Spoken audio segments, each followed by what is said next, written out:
What is good? What is good? Welcome back to the DJ Theory podcast. I'm your host, DJ J Bonix. Before we get started here, I would like to invite you to my Patreon. If you're interested in DJ edits and additional content that I make, I encourage you to check it out. And I would appreciate it if you want to join. It's patreon.com/JBonix. That's JAYBONAX. Once again, that's patreon.com/JBonix. It's just my DJ name. All right. Well, let's get started. Let's get into it here. Today, I want to talk about something very, very important and something that's that I never really ever thought about, to be honest, when I got started DJing or even when I started to DJ full time.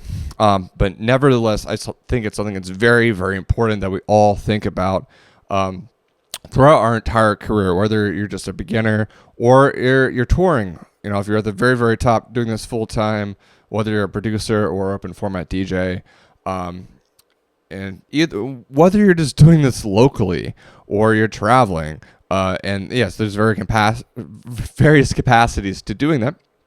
But regardless of whatever level you're at here, your health is very, very, very important, and I cannot stress this enough. Yes, your mental health, your physical health, your spiritual health, if you're into that realm, your social health, and as self-helpy and as obvious as that may seem and sound, it is true nonetheless here, guys. Before we get started talking about health, in case you don't know, I am not a doctor. I'm not a physician. I'm not a psychologist. I'm not a therapist. I'm not a nutritionist. I'm a DJ. So, this is not medical advice. This is not any type of legal or mental health advice. Although I did go to college, I majored in neuroscience and psychology. I just have undergrad degrees, and I'm not a professional at any level. So this is just my thoughts and opinions and suggestions as someone who's gone through working in the nightlife industry and has shot himself in the foot in too many ways. And I would like just to talk about that and maybe give you some ideas to think about if you don't want to suffer as much as I have. So, all right. Now that the disclaimer is out the way, let's just start getting into some of the obvious stuff here. All right. If we're working in nightlife, whether you're a DJ, you're a promoter, you're a venue owner, you're a dancer, the security guard, and although I think depending on what type of career you have in this industry will kind of vary. You're gonna have you're gonna be exposed to different things to worry about. So I'll just kind of talk mainly about being a DJ because that's, I've never been a security guard at a place, and although I have gained a lot of muscle mass since high school, I am by no means big. I am like athletic-ish looking at my best on my best day. I would get crushed by most big men that go to clubs. All right, that aside, let's get on to it. So if you're a DJ, all right, what's some of the most common things that we're exposed to on a nightly basis in our job? The obvious thing is alcohol, because being a DJ is, as far as I know, probably one of the only, if not the handful of jobs in the world where you can technically, legally drink on the job and not get fired, or have and assuming you don't do anything illegal while drinking, you won't get in trouble. It's weird, but that's the fact of it. So what comes of that? Well, let's just say if you have another thing on top of this is usually you have a bar tab. Not every venue, but a lot of venues, especially, if you're doing this at premier level, you're definitely getting a bar tab, and you might even have bottle service given to you. And so, you end up in a situation where you have, essentially an entire massive amount of alcohol that's exposed to you and given to you for free, and say, have fun with it. And that's a massive amount of responsibility. And I won't get into telling you how you should drink responsibly. Everybody is different into how they handle their alcohol. And, I would just say do it responsibly. Sounds simple, right? Or don't drink at all. Honestly, I think that's probably the best thing to do. But anyway, let's just talk about the health effects from doing this, because that's the point of the podcast here. So my main issue with the alcohol or the other substances, both legal and illegal, depending especially on the state they live in, and here in America, is you're throwing more what is this? 1 second. Sorry, my MacBook just freaked out. Just want to make sure this didn't stop recording. Okay, what I was saying is you're throwing essentially gasoline on a fire that's already pretty big here. What I mean by that is that we already naturally, as DJs, have a very unhealthy lifestyle. We are up until God knows what hour of the morning. For me, most of my sets don't end at 3 or 4 in the morning. That doesn't include the time it takes for me to pack myself up, get home, take a shower, breathe, maybe eat something, and then go to sleep. So you're already living this kind of unnatural, lifestyle where you're staying up very, very late. You're not getting a lot of sunlight, and I'll get into that later. Let's just see, it's a very lonely lifestyle. We have our friends, we have our people we've been out at the venues, but you're just kind of being we're like kind of hermits in a way. We're up at late hours. When we're working at home, it's like we're in our office spaces, just kind of like in sweatpants and a sweatshirt, just either organizing our music or just like deep diving on the internet. Doing, if we have certain leads for private events, we're following up with that. But other than that, we kind of do our thing at home, and then we go out for several hours late at night, and we don't sleep well. You're traveling, that's long hours in a car, long hours in a plane. You might even have some jet lag. The point is we're already not exactly living a healthy lifestyle here. And I'll get into all those other things down the line here. But on the topic of alcohol and substances that we find ourselves surrounded with, you add those on top of everything else, and I would, most people can't deal with that, guys. I forget, what the statistics are here, but and don't quote me on this. Again, I'm not a doctor, but essentially anything past 2 drinks per week, you're for anything past that, on average, your cognitive capabilities just detrimentally go downhill. And even if you're not cognitively aware of that, so if you're having multiple drinks per night, you're getting shots, if you're getting bottle service, obviously you're getting dehydrated. Your body has to now process all that alcohol, which only can process 1 drink per hour. And then you wake up and you're hungover, and if you're not, you don't feel hungover, it don't matter because you still are hungover. Your body will just compensate for that. And you're inflamed. Essentially, you're poisoning your body. As nerdy and as finger pointy as it sounds to say all this, and as self-evident as it is, it's so easy to put all those facts to the back of your head when you're surrounded by an environment that normalizes everything from it, right? I mean, all the guests that you're seeing in front of you, most of the time, they're profusely drunk. Bartenders are drinking. Now, not as much as patrons, most of the time at least. other DJs around you are drinking.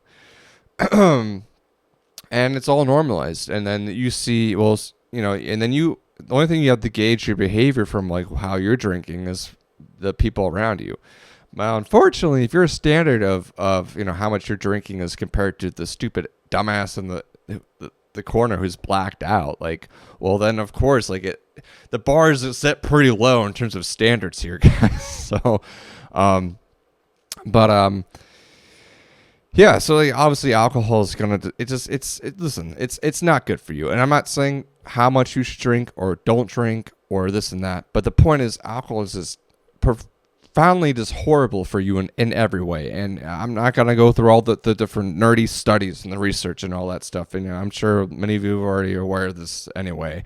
But the point is, like, when you already aren't sleeping, when you already don't have any sunlight, when you already, like, are on complete opposite timelines of the rest of the world with your sleep schedule, and then you throw a hangover on top of that, or you throw dehydration, inflammation, all this stuff. It's like, what else do you have to work with when you wake up already not getting quality sleep from everything else you're doing, and then you're gonna have a hangover on top of that? Like, you want to do that consistently. Like, let's be realistic. Most people can't do that. And okay, yeah, if you want to act tough and you're like, oh, I can handle my liquor, you can't. Like, okay, cool, man. If you're thriving, if you're truly living your best life, if you're truly living an optimal way where you're waking up feeling amazing, you can tackle all your tasks, you don't have mood problems, like, all the power to you, man. Like, good. All right, cool. But I would say 99.9% of people can't do that. And the people who say they can, most of them are just lying to themselves out of an ego problem. And unfortunately, that ego, which is problematic in many other aspects, but that ego will just drag that person down the line to the point where, they make a mistake that they can't deny. And, anyway, so the point is, watch the alcohol, watch these substances, whether it's nicotine, if you live in a legal state, cannabis, and yes, all these substances are different and affect your body differently. But the point is, they affect your body. They have an influence upon your life, your sense of well-being. And it's not my place or somebody else's place to tell you whether to or to not consume said things. Although if it's something that's illegal, I guess the government does have a place to tell you what to do. But that's another conversation. But nonetheless, the point is to be cognizant of what we're doing to our bodies. And if we're putting additional things into our system, which is already taxed, the logical result is it's going to be exponentially more taxed. It's just to what extent and how it is. So, yeah. All right, let's move on to that, because that's kind of obvious. All right, watch how much you drink. We do have to watch what we drink, because it's normalized. And if you're out 3+ nights a week and you're drinking multiple drinks per night, I won't even get into if you're fucking getting drunk and blacking out every night, which I don't know how the fuck you're doing that still. Especially if you get past your college age, guys. Like, I'm telling you, it doesn't work the same anymore. You can't just have a case of beer and think that's gonna, like, you're gonna live your rest of your life. That's how you're gonna handle your weekend. Like, it ain't gonna work like that. But yeah. So I mean, for myself, like, I'm at the point now, like, I am just trying my best. I don't really drink when I work anymore.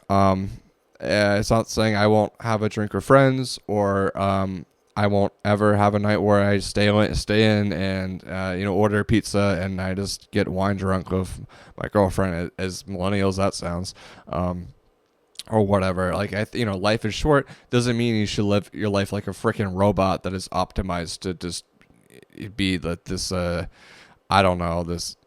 perfect self-help idealized version of yourself every day of whatever. But if we're trying to do something consistently, which most of us are with DJing, you need to live a lifestyle and practice your craft in a way that can perpetuate that consistent quality work that you need to do in this industry to maintain what you're doing.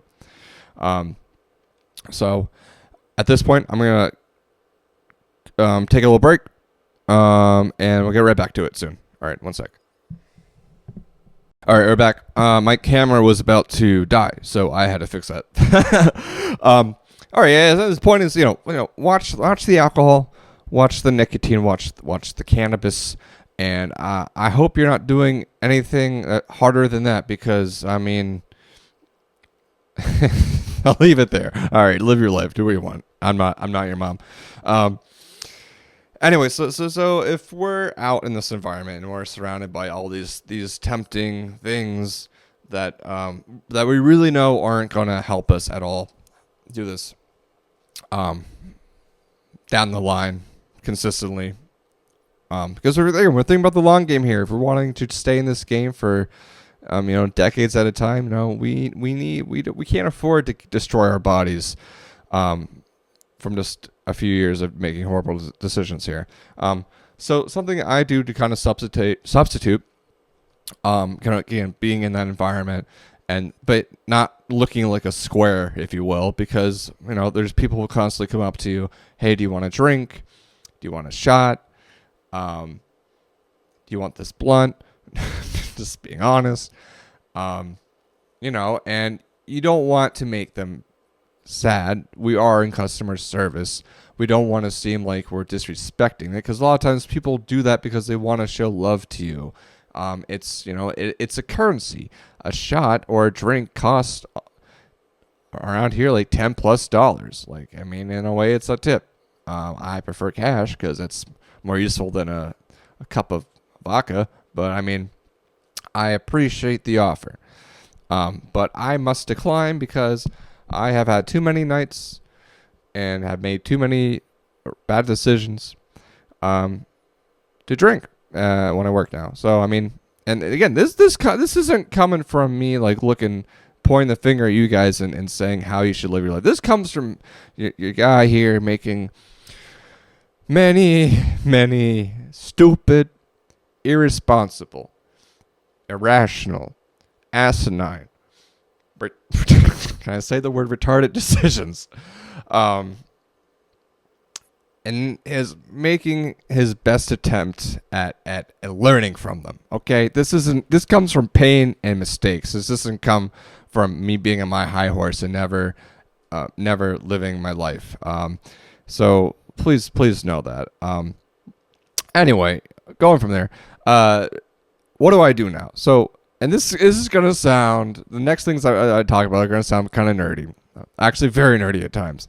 But I'm just gonna be honest, and these are things that I have found to be useful to kind of combat all these things. So regarding, I guess when I'm at an event and if I want to look in with everybody else who's drinking, I will order a seltzer and lime, which is basically 2/3 of a vodka soda. It's it's a soda, and it's a lime garnish. Sometimes put juice if I'm feeling spicy in it. But there's no vodka in it. But you know what? Nobody knows. And nobody is going to ask me. Because no one really cares. We care because we are in a social setting and we have people around us looking a certain type of way. Participating in the party. But, there's no alcohol police. No one's going to come around and sniff my drink if it smells boozy enough. So anyway, yeah, so I get a seltzer and lime. Sometimes I bring my own seltzers. I like the Liquid Death ones personally. And maybe that's just me falling for the marketing scheme, but I find the bubbles to be very pleasant, personally. Now I know a lot of people don't like seltzers. And I would just say find something that you like. I mean, drinking caffeine late at night, not a good idea. Has like a 12-hour half-life. So basically when you go to sleep, that caffeine will still be working on your brain. And even if you pass out really fast, unfortunately, not to get nerdy again, but you're basically your sleep is wrecked. It's going to destroy all your patterns of sleeping, and you won't get that deep sleep. But But caffeine. I would say whatever. You want to have a Red Bull before your set. A lot of us don't sleep. Sometimes it's about kind of like making the most of the moment, and rather than optimizing everything 100%. So anyway, yeah, I do a lot of seltzers. I like Liquid Death. Yeah, I would just say, fine. Even if you don't completely cut out drinking, I would suggest, at least cut it back on how much you're drinking or how many days you're drinking. I would say you would be astonished at how much it changes how good you feel. Because as good as it might feel in the moment to take a drink or have a drink or drink that night, I guarantee you, and I'm sure you're already aware of this, that next morning, there is nothing good. There's not a feeling that you can experience that's good enough to make you think what you experience the next day is worth it. Because the hangovers you get as you get older just get worse. Anyway, so what are some things that I do to combat this crazy DJ vampire nightlife lifestyle that I do? Besides trying to cut out the alcohol and anything else we're surrounded by. First thing, and I brought some props here for us all. Let me see here. First thing is, and if you're just listening to this, if you're driving, don't look at the video on Spotify. But all right, I have a pair of blue light blocking glasses here. And this might look extremely stupid on camera. And I will admit that. But I would say these have been a game changer. So what do these do? So if you don't already know about the science nerd stuff, so they're basically a pair of glasses that have like an orange tint to them, like sunglasses, and they're designed to block out the blue waveforms of light. They don't block out all the wavelengths of light, and there's some different types of glasses that do that more effectively. But more or less, they will be useful before you go to bed. So when I get home, I don't wear these when you're driving because I'm sure that's frowned upon for the police. But when I get home, these go on. This is my way of trying to tell my body that I'm no longer receiving the same type of sunlight or light information I was getting during the day. If you don't already know, a lot of your circadian rhythm is completely, if not all, determined by your light patterns, mostly sunlight. But unfortunately, if you're a DJ, especially if you're a DJ in the Northeast in the United States during the wintertime, you get basically no sunlight. You might have a few hours of sunlight, and then it goes down. Which is important during the start of your day to get outside and get that sunlight. But even when you do, essentially the type of light,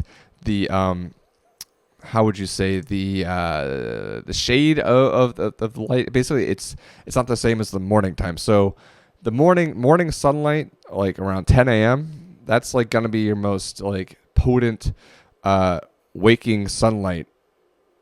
If you will. So if you get up like early afternoon sometimes, so if you DJ late and you get up after 12 around that, like that sunlight is still important, but unfortunately it doesn't carry the same type of information to your body as if you got up at 10 a.m. That being said, I still would recommend to get your sleep rather than just wake up to get that different type of light. But anyway, what these glasses do, again, they block out certain parts of the light, and blue light has been shown to, I think, disrupt, disrupt your circadian rhythm, but rather it's hard for your body to know to start making melatonin when it gets light inputs. So it's just a way to kind of like tell your body, all right, it's getting different type of light information, or rather you're literally blocking certain type of light information from coming to your eyes, which your eyes then send those electrical impulses to your brain. Brain processes that and makes a chemical signal to the rest of your body, and yeah, you go from there. So I use these glasses. I have worn them before while DJing, and they work too well. I will get really tired wearing them. I don't understand how people wear sunglasses and DJ at the same time, because I put these damn stupid things on and I want to go to sleep immediately. So props to all you people looking like celebrities in the club, wearing his sunglasses while DJing. I can't see a damn thing. First off, half the time it's so dark in there. Also, I don't know what you're trying to block your eyes from, but yeah. Anyway, so these blue blocker glasses, very much recommend those to anybody who lives this vampire lifestyle. And the opposite of that is this thing.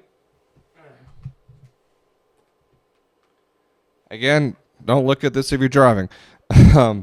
But for the podcast listeners, I'm holding up a looks like a little rectangular thing, like almost like an iPad, but it's not. What this thing is, it is a light therapy light. It's basically just a rectangle that if I hook it up, see if I can hook this up quick here.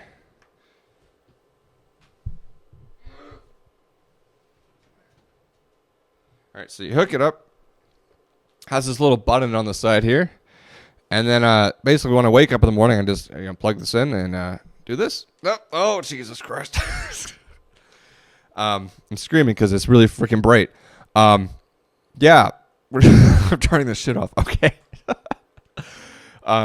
Which is the entire point of it. And so you're like, ask Jay, why are you shining this stupid bright light into your eyes?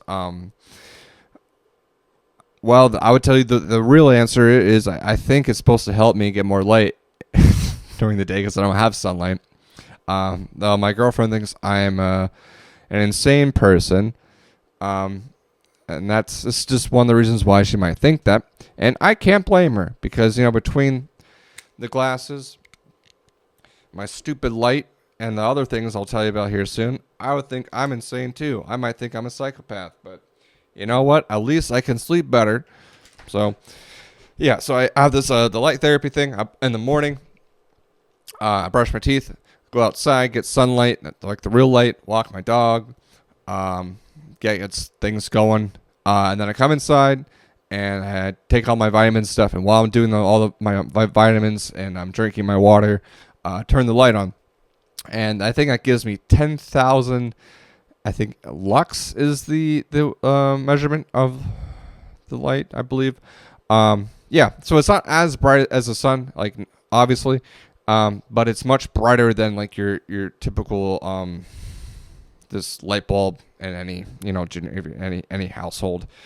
So that helps me for sure to get more light, especially during the wintertime. Again, we don't have light. And as nerdy and as stupid as it seems, and we're living a lifestyle we don't see the sun that much, like you'd be like, why do I feel like crap? Well, as mundane as it might be to say you're not getting enough sunlight, that's really you'd be surprised. It does make a difference. So at night, I put on the goggles, the blue blocker glasses, and during the morning, I do the stupid, insane vampire killer light therapy light. Did I bring up? Oh, another thing I do at night.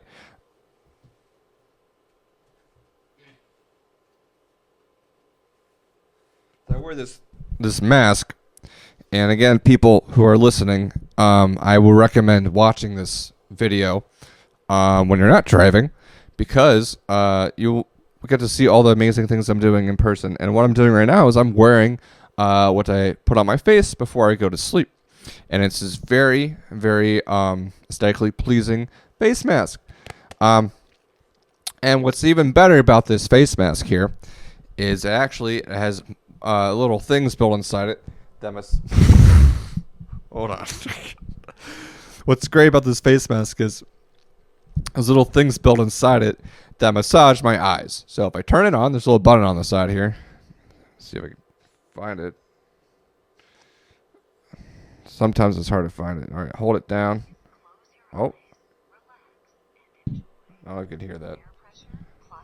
All right, turns on. Dun dun dun. Yeah. I don't know if you can hear this or see this, but right now it's massaging my face, mainly my temples. Stupid mic keeps falling over. Yeah, so massages my eyes and like the kind of temples on my head. And yeah, I'm crazy, but it feels great.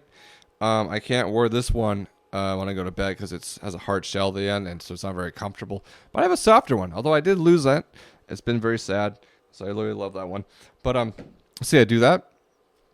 Another thing I do, and I won't do this right now because I'll spare you how it looks. But basically, I tape my mouth shut at night, and I put those nose strips on because in case you can't tell from the glorious sound of my voice, which tends to be very nasally or stuffy sounding at times, I have horrible, and I've always had horrible sinuses.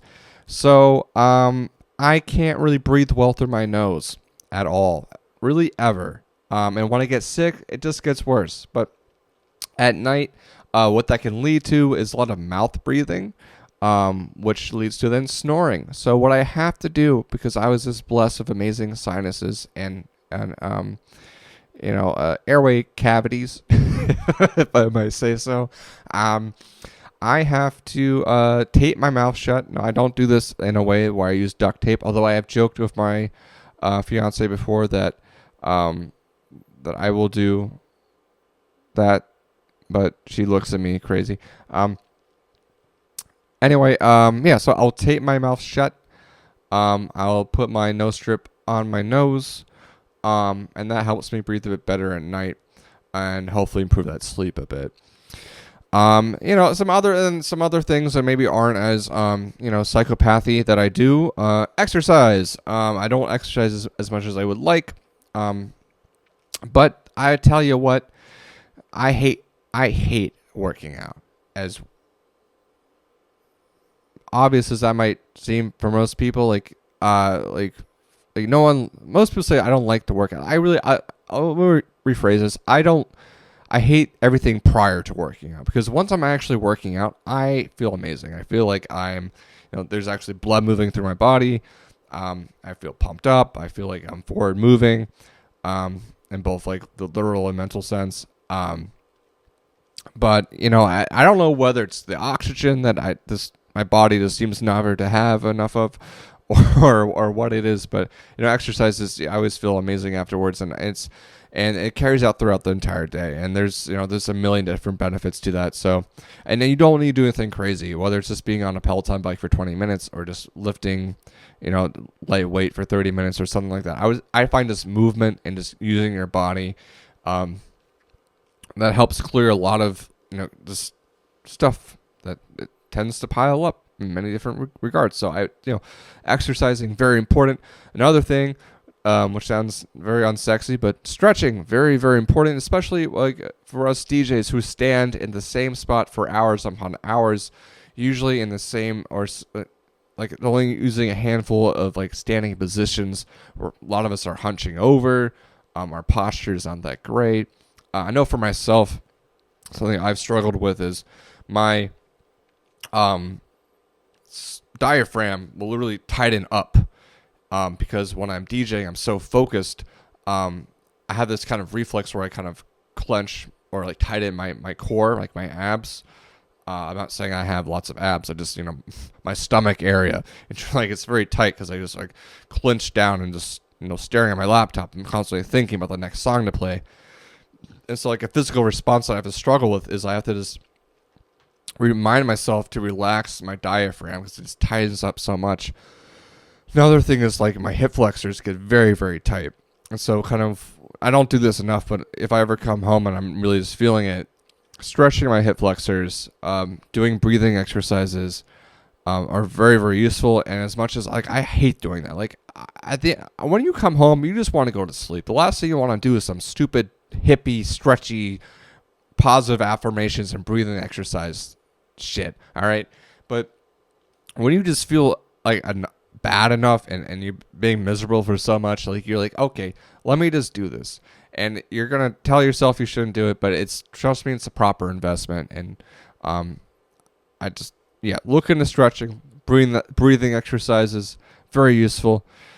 Last thing I'll talk about, and I don't know if it's all that special. I listen to like the theta waves on the ride home. People ask me, so Jay, what do you listen to? What's your favorite music? Well, on the way to gigs, yeah, I do listen to music sometimes, mostly mixes because I don't have the patience to listen to full songs anymore. Maybe that's my ADHD speaking, or just my other neurotic tendencies. But on the way home, I listen to theta waves, which is like if you ever go to like the spas and you hear like this just weird like oh like these like weird like pulsating sounds in the back, but that's kind of like layered on top of like rainforest birds and water sounds. Like that's what I listen to because I'm so overstimulated from listening to blaring music for 5 hours straight. The last thing I really want to listen to is more music.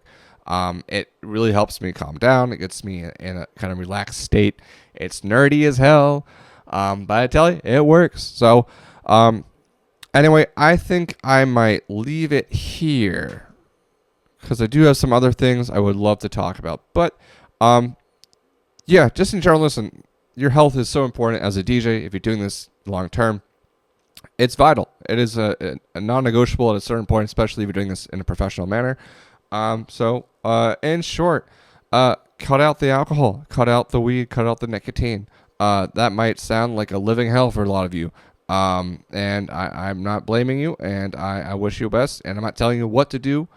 I just would suggest, curating your lifestyle to something that might make you feel better long term. All right. I want to talk about some supplements that I take, but I'll do that later. Another podcast. Yeah, if you want to combat the lack of sunlight, the sleep stuff, something that helps me, again, the blue blocker sunglasses, the light therapy light, the theta waves at nighttime, and of course, exercise, stretching, breathing exercises, all to not necessarily make us some super duper self-help influencer guru, whatever the hell, just so we don't feel as fucking bad as we usually do from doing this. All right, this is just to combat everything. It's an investment in ourselves. It's definitely worth it. All right, guys, I will leave it there. Thank you once again for listening to the DJ Theory. I am DJ Jaybonix. If you want to hit me up on Instagram, I'm just at Jaybonix. That's Jaybonax. And once again, I do invite you to check out my Patreon if you're a DJ. It's patreon.com/Jaybonix, Jaybonax. I appreciate everyone for listening to my podcast and hitting me up on Instagram. I will have much more content coming soon. And like always, peace, guys.